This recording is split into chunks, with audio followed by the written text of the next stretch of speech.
Hi, my name is Inmaculada Ayala and I'm going to present this paper entitled ProDSPL, Proactive Self-Adaptation based on Dynamic Software Product Lines.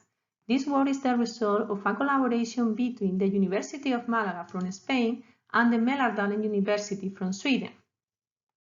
This work is about self-adaptation, a powerful property for software systems which is demanded more and more because of the growing importance of cyber-physical systems that operate in complex environments and the increasing ubiquity of the information and communication technologies.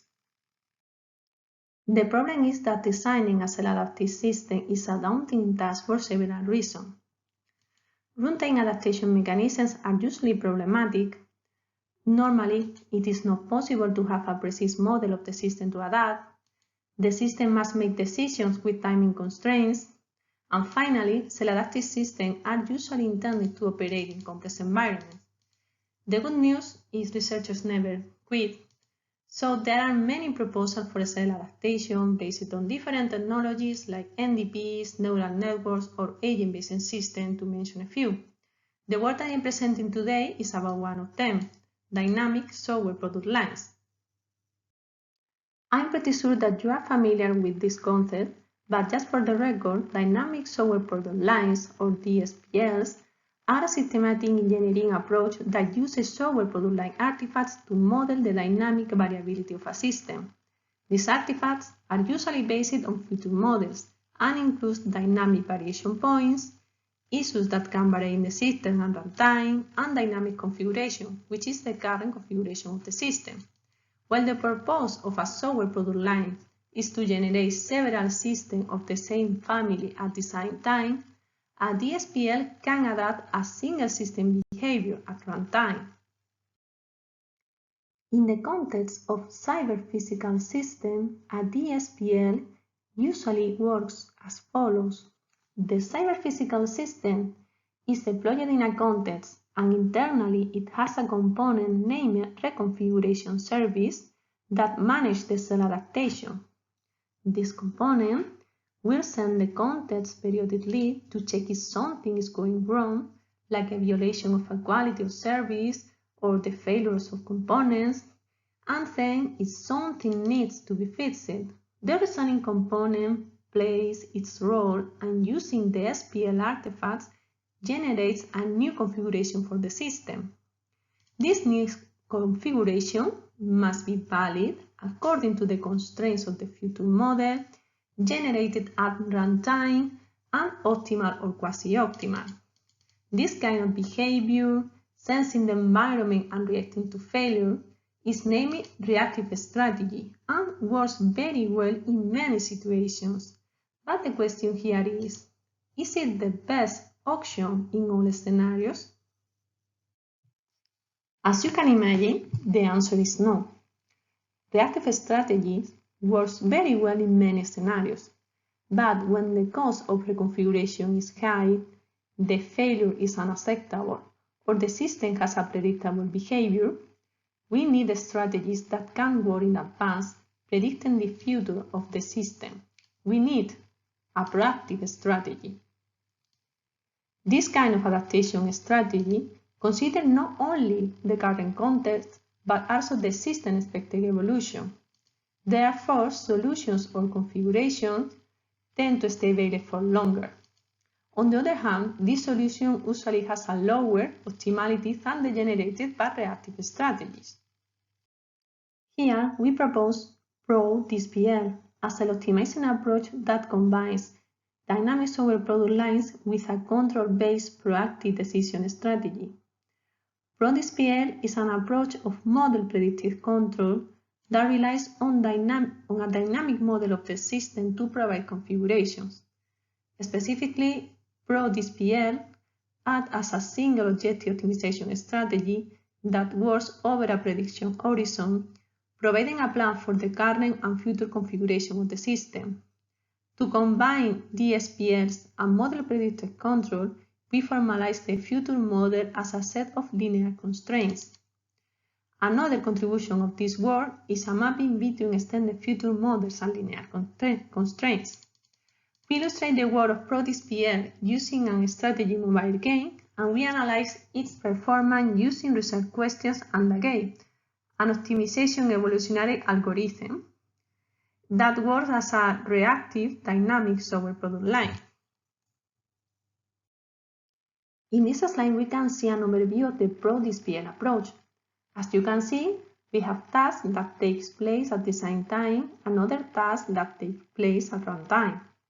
In the following slides, I'm going to explain you what is happening inside these boxes. Now, have in your mind that ProDSPL to work needs a model of the system that it has to learn and a variability model in form of linear constraints.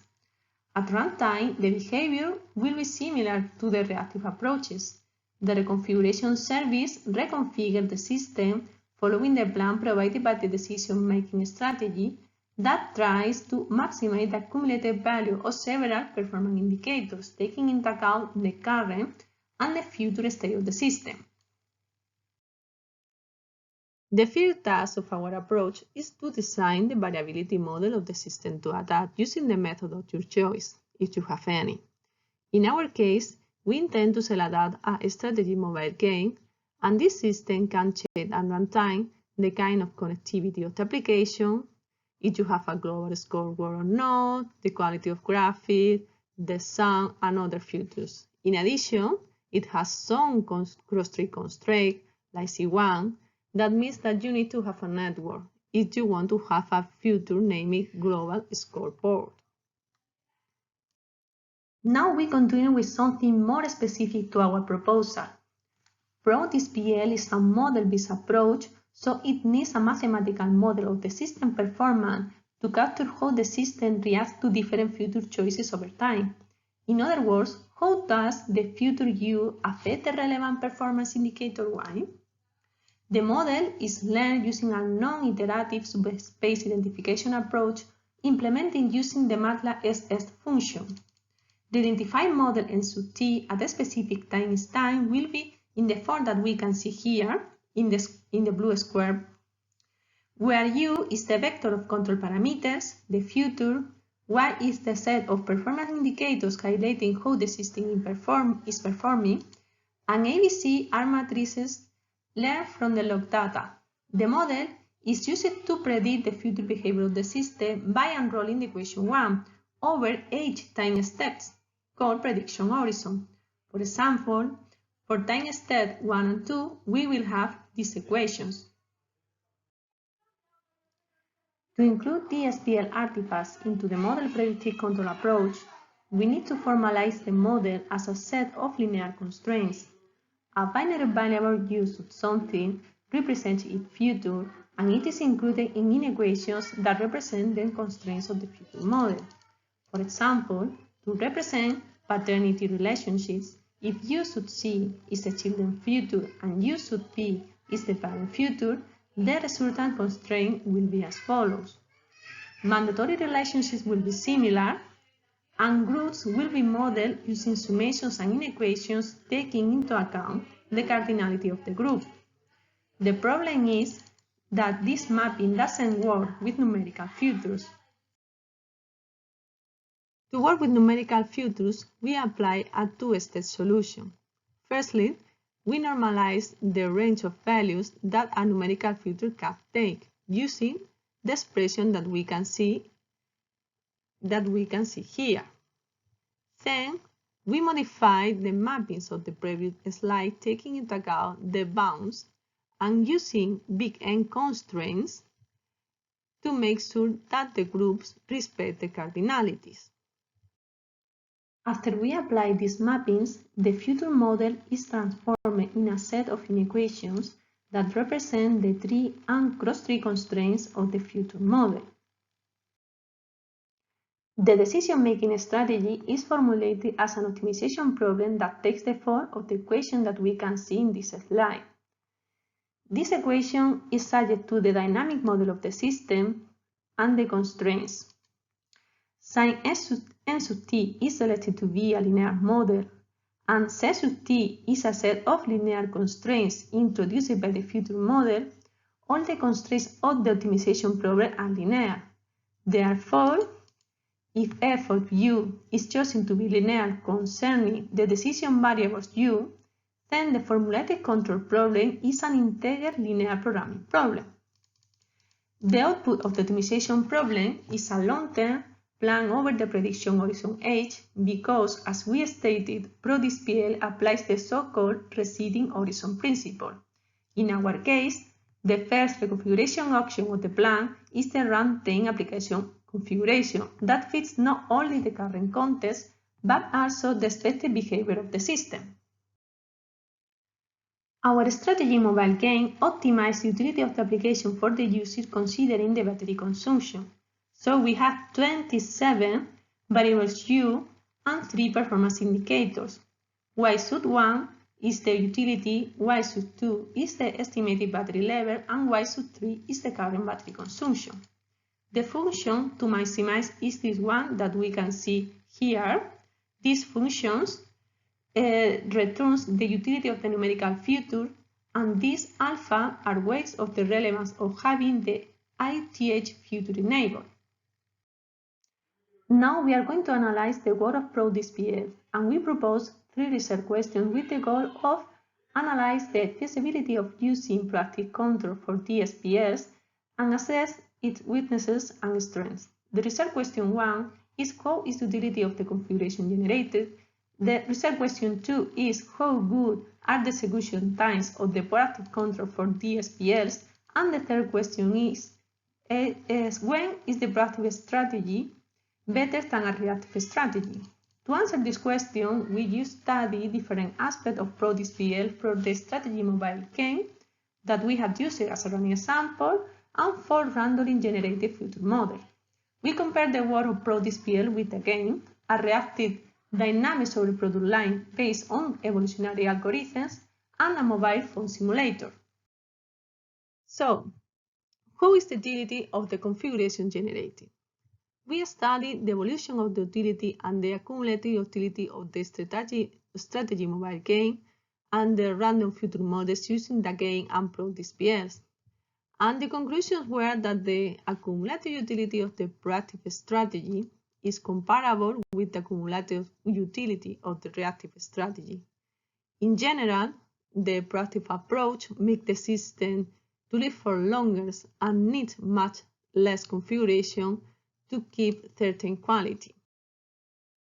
Regarding the second research question, how good are the execution times of the proactive control for dynamics over product line? The answer is that execution times of the proactive strategy are in the order of milliseconds on average, but in the worst case, it could be some minutes. Finally, the third research question, when is the proactive strategy better than a reactive strategy? Our conclusion after analyzing the result of the experiment is that ProDSPL is advantageous for scenarios without hard real-time constraints, or in which the reconfiguration of the system has a great cost in terms of computational resources like energy, memory, or computation, and when a system reconfiguration is noticeable by the user, leading to her or his dissatisfaction. To conclude this presentation, in this work we have presented ProDSPL, a combination of proactive control with dynamics over product lines for the self-adaptation of software systems. Decision-making strategies for DSPLs are usually based on reactive approaches that try to optimize the configuration of the system for the present situation. In contrast, the strategy of ProDSPL involves proposing a new configuration considering not only the current context of the system, but also the system expected evolution over time. Experimentation has shown the feasibility of ProDSPL, which has been surveyed by the analysis of the utility of the configurations obtained, the number of reconfigurations needed, the useful life of the system, and the response time. The main conclusions of the experiment are the response times of ProDSPL are slightly higher but still reasonable as compared with a game. ProDSPL shows better results for the accumulated utility of the system and generates more established configuration for it, and this minimizes the number of reconfigurations required. As future work, we plan to optimize ProDSPL to reduce the response time and the resource used to consume less energy while improving the quality of the solutions and to explore the use of this proactive strategy for multi-objective dynamic software product lines. And that's all. Thank you for your attention.